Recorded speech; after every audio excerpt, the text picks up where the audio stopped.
Je suis née médium et je transporte mon don de vie en vie. Je l'ai développé au fil des ans et j'ai pris conscience réellement de mon don à l'âge de 4 ans, puis 7 ans. Et ensuite, à 13 ans, j'ai commencé à tirer les tarots et puis à développer également la voyance en direct, c'est-à-dire sans aucun support, essentiellement avec des flashs, des clichés, des sons et une voix qui me parlait toujours dans mon oreille. Alors, ce don dont on parle, méritait-il un livre? Et si oui, pourquoi? J'avais besoin de transmettre au travers donc, de ces écritures toutes les questions que se posent les personnes au sujet des médiums, avec beaucoup de témoignages à l'intérieur de ce livre. Et puis j'ai travaillé aussi avec des scientifiques et la police. Et Nicole. Et Nicole Corchia, qui est mon amie d'enfance, avec qui nous avons écrit ce livre à 4 mains. Le secret de consultation d'une médium raconte son histoire, raconte la façon dont elle a apprivoisé ce don, mais raconte aussi son rapport avec ses consultants, ses envies, ce que donner autant aux gens, accompagner les gens, implique dans sa vie, comment cela déteint finalement sur toi, comment tu gères ses émotions. Et en tant que journaliste, moi ce qui m'intéressait, c'était de lui poser toutes ces questions, de la faire aller quelque part un peu loin à l'intérieur d'elle-même. Contrairement à d'autres médiums, vous touchez à tout. Comment vous vivez en fait cette polyvalence, si j'ose dire? Vous emmène à la fois dans le monde de la médecine, oui, des personnes disparues, des émotions, du couple, de la santé, bref. C'est bien parce que je touche à tous les domaines, de toute classe sociale confondue, ça me plaît. Je n'ai pas demandé, ce sont les personnes qui viennent à moi. Et en fait, je suis un petit peu comme un caméléon, c'est-à-dire que je vais m'adapter à leur vie. Et en fait, même si je ne connais pas le milieu scientifique, je peux aller dans des détails très troublants, très importants.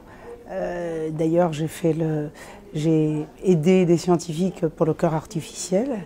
Je parle dans le livre Secret de consultation. Et c'est la même chose pour n'importe quel corps de métier. Je m'implique à 100%. Ça demande beaucoup d'énergie. Ça fatigue beaucoup, c'est énorme. Mais on n'en sort pas indemne. Mais c'est mon choix, c'est mon métier. J'aime mon métier, j'aime l'être humain. Le but étant de faire évoluer les personnes, de les valoriser, ça c'est très important, et puis de les voir heureux. Comment guérit-on quand on n'est pas un médecin? Moi je guéris avec les mots, avec le verbe. Mes consultants me disent toujours, vous me guérissez, vous me faites du bien, vous m'apaisez. Parce que non seulement je vais leur parler, mais je vais utiliser des clés. J'ai pratiqué également de la programmation neurolinguistique et la parole transformatrice. Et c'est vrai que j'utilise toujours des mots-clés dans mes consultations. Je suis ce qu'on va appeler un booster, un bon coach également. Et je me dois d'encadrer ces personnes comme une maman qui va encadrer ses petits poussins. Voilà, je me définis comme cela, comme un guide bienveillant. Il est vrai que lorsque j'ai des consultations qui sont extrêmement graves, je prends beaucoup de recul, c'est-à-dire que je ne m'implique pas. En tant que femme, je ne m'implique absolument pas au niveau des émotions, sinon je ne peux rien voir. Quelle a été la situation la plus forte, j'emploie un mot neutre volontairement, émotionnellement? J'en ai eu plusieurs, j'ai eu plusieurs cas, des personnes en fin de vie qui vont mourir, qui savent qu'ils sont condamnés et qui me demandent quand est-ce qu'ils vont partir et comment est-ce que cela se passe dans l'au-delà, de l'autre côté du miroir. Ces situations sont très difficiles. C'est une façon d'apaiser la souffrance ici-bas. Oui. Après, il y a aussi des personnes qui ont des maladies incurables. Et là, je ne peux rien faire. Comme je dis, je ne suis pas médecin. Moi, je vais trouver les mots pour apaiser leur souffrance psychologique, mais je ne peux pas apaiser leur souffrance physique. Vous dites je suis missionnaire. Oui. Ça fait partie de cette explication. Oui. On ne vient pas de nulle part et on ne va pas nulle part. On ne va pas nulle part. On a tous un programme sur Terre lorsqu'on vient sur Terre. On a un programme. Il y a des programmes qui sont plus lourds que d'autres. À nous de nous décharger le plus possible et de repartir léger de l'autre côté. Je dis toujours qu'il faut Les deux mots les plus importants sur Terre, c'est l'amour, aimer et être aimé, et savoir pardonner. Vous êtes de religion juive. Oui. Est-ce que dans la tradition kabbalistique, par Oui. exemple, on n'a pas une convergence avec cette approche de la clairvoyance qui finalement fait sens au-delà du temps?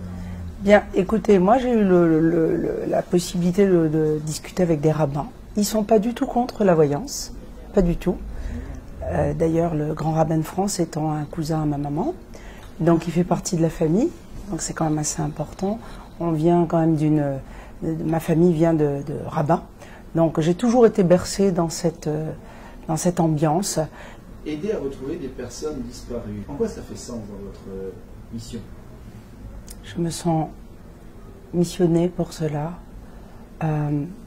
Depuis toute petite, je me sens missionnée pour retrouver des personnes disparues. C'est inné, c'est quelque chose que je n'ai pas demandé.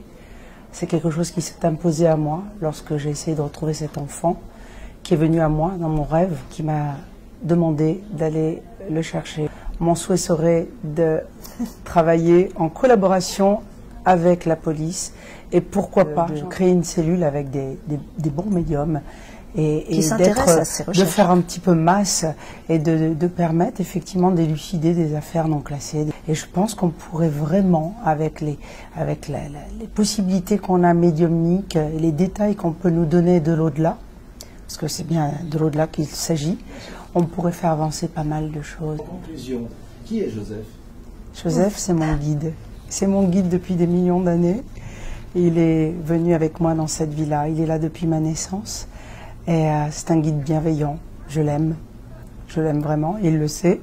Et il me guide tous les jours dans ma guidance. Donc Joseph, si tu nous entends, il va promettre à ce livre un merveilleux succès. Exactement. Il me l'a dit. Très bien. C'est un scoop. C'est un scoop.